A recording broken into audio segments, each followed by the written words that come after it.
साथियों, एनडीए सरकार बिहार के औद्योगिक विकास पर भी उतना ही बल दे रही है।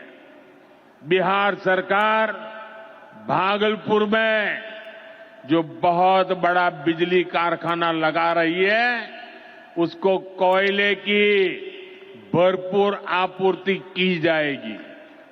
इसके लिए केंद्र सरकार ने कोल लिंकेज को स्वीकृति दे दी है। मुझे पूरा भरोसा है कि यहां पैदा होने वाली बिजली बिहार के विकास को नई ऊर्जा देगी। इससे बिहार के नौजवानों को रोजगार के नए अवसर मिलेंगे। साथियों, पूर्वोदय से ही विकसित भारत का उदय होगा और हमारा बिहार पूर्वी भारत का सबसे अहम स्तंभ है। बिहार भारत की सांस्कृतिक विरासत का प्रतीक है। कांग्रेस आरजेडी के लंबे कुशासन ने बिहार को बर्बाद किया, बिहार को बदनाम किया। लेकिन अब विकसित भारत में बिहार का वही स्थान होगा जो प्राचीन समृद्ध भारत में पाटलिपुत्र का था। इसके लिए हम सभी मिलकर निरंतर प्रयास कर रहे हैं। बिहार में आधुनिक कनेक्टिविटी के लिए, सड़कों के नेटवर्क के लिए, जन कल्याण की योजनाओं के लिए एनडीए सरकार प्रतिबद्ध होकर काम कर रही है। मुंगेर से भागलपुर होते हुए मिर्जा चौकी तक करीब 5,000 करोड़ रुपए की लागत से नया हाईवे भी बनाने का काम शुरू हो रहा है। हाथों को काम मिल पाता, जो आज हजारों रुपया प्रतिदिन कमा रहे हैं, वो रेस्टोरेंट और होटल की जो इनकम हो रही है, टैक्सी वाले और बस वालों की इनकम हो रही है, गाइड के रूप में लोग पैसा कमा रहे हैं, दुकान वाले पैसा कमा रहे हैं, क्या ये कमा पाते? लेकिन आप लोग पहले दिन से हमने जमीन अधिग्रहण करनी प्रारंभ की, आप लोगों ने कहा साहब भ्रष्टाचार हो रहा है। हम लोगों ने जमीन अधिग्रहण करना प्रारंभ किया, आप लोगों ने उसमें आंदोलन करने के लिए लोगों को उकसाना प्रारंभ किया। मैं अभिनंदन करूंगा अयोध्या वासियों को जिन्होंने सरकार पर विश्वास किया, आप लोगों पे विश्वास नहीं किया। और अयोध्या के अंदर 1700 करोड़ रुपए से अधिक केवल हमने कंपनसेशन पे खर्च किया। और आपने माझा, जो आपने वहां की जमारा की बात की, तो वह 14 गांवों के संबंध में है। मैं आपको स्पष्ट करना चाहूंगा कि सेना द्वारा शूटिंग के लिए उस लैंड को अधिसूचित किया गया था, लेकिन कभी उसका इस्तेमाल नहीं किया गया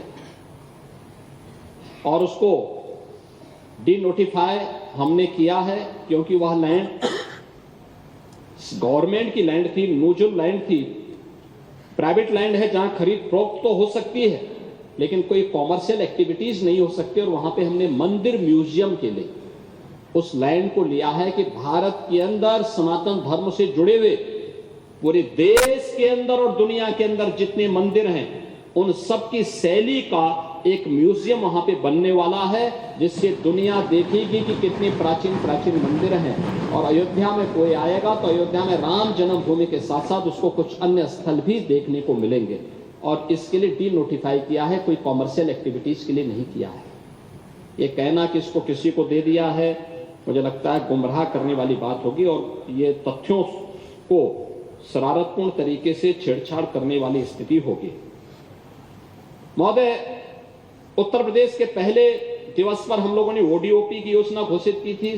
दूसरी योजना हमने 19 में घोषित की थी, 24 जनवरी 19 को विश्वकर्मा श्रम सम्मान की, भारत के हस्तशिल्पियों के प्रति सम्मान का भाव व्यक्त करने के लिए। हमारा गांव, जिसके बारे में राष्ट्रपिता महात्मा गांधी ने भी कहा था, ग्राम स्वराज की जो बात की थी, ये भारत के गांवों की ही व्यवस्था को लेकर आत्मनिर्भर गांव हुआ करते थे। गांव में हर व्यक्ति एक दूसरे पर निर्भर होकर के सरकार पर कम आश्रित था या आश्रित था ही नहीं, आपस में मिलकर के ग्राम व्यवस्था को संचालन करता था। और पहले तो ऐसे होता था, जब ग्राम प्रधानों का चुनाव नहीं होते थे, पंडित जी आप तो जानते हैं कि गांव की व्यवस्था अपने आप चलती थी, अपने आप चलती थी। गांव में सम्मानित कोई वरिष्ठ व्यक्ति को लोग ग्राम प्रधान बना करके उस व्यवस्था को चलाते थे, उसकी बात को मानते थे, वह भी एक अभिभावक के रूप में काम करता था, पूरी व्यवस्था को लीडरशिप देता था, गांव के सारे मामलों का निस्तारण वही होता था। गांव का हर व्यक्ति गांव में रहता था, लेकिन गरीबी थी, पैसा नहीं था, लेकिन कोई भूखों भी नहीं रहता था। ये हमारा आदर्श गांव था। और उस व्यवस्था के तहत हमारे गांव में भी हस्तशिल्पी हुआ करते थे, शहरों में भी तमाम हस्तशिल्पी हुआ करते थे। कोई नाव का काम करता था, कोई मोची का काम करता था, कोई हलवाई का काम करता था, कोई दर्जी का काम करता था। कोई पैसा नहीं था, लेकिन राशन के आधार पर लोग एक दूसरे की व्यवस्था का संचालन करते थे। और पहली बार उनके श्रम को सम्मान मिला। हमारी सरकार ने उन्हें आज जो पीएम विश्वकर्मा योजना के अंतर्गत देश के अंदर सम्मान प्राप्त कर रहा है। हमने 19 में इस स्कीम को लागू किया था और 16 कैटेगरी तय की थी, जिसमें हम लोगों ने राजमिस्त्री से लेकर के, बढ़ई से लेकर के, नाव से लेकर के, लोहार से लेकर के सभी हस्तशिल्पियों को पहचान करके इनकी निश्चित ट्रेनिंग करा। तो महाकुंभ पर अफवाह फैलाने वालों पर मुख्यमंत्री योगी आदित्यनाथ बरसे। जिसके मन में जो था उसे वैसी चीजें दिखाई दी। सीएम योगी ने कहा, आपने कहा कि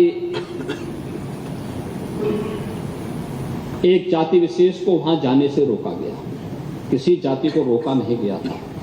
हम लोगों ने तो कहा था जो सद्भावना से जाएगा वो सम्मान से कुंभ में जाए, लेकिन जो सद्भावना से नहीं दुर्भावना से जाएगा तो उसकी दुर्गति भी होगी जरूर, अगर उसने कुंभ में अव्यवस्था पैदा करने का प्रयास किया।